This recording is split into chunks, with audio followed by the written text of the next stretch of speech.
Maria. Kallis Maria. Mis toimub?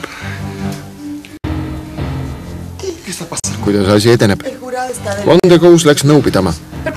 Kuidas seis on? Mitte kuigi hea. Peatunnistaja ütlus ei lähe arvesse. Võimalik. Stefani siis on väga täpär. Ta on süütu. Aga Alva tunnistas tema vastu. Ta ütles, et Esteban tapis Patricia. Kinnitas, et Esteban ise ütles talle seda ja oli veel palunud tal aastaid seda saladust pidada. Kuidas on teid ja Alva millekski selliseks võimeline? Seda peate temalt eneselt küsima. Kus ta üldse on? Ma ei tea. Jumala pärast ta peab meile vastust andma. Ta peab seletama, miks ta seda tegi. Dmitri üritas seda tunnistust ära annulleerida, aga ei õnnestunud.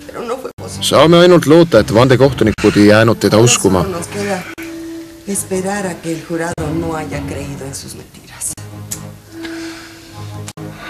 Aga kus Angel on?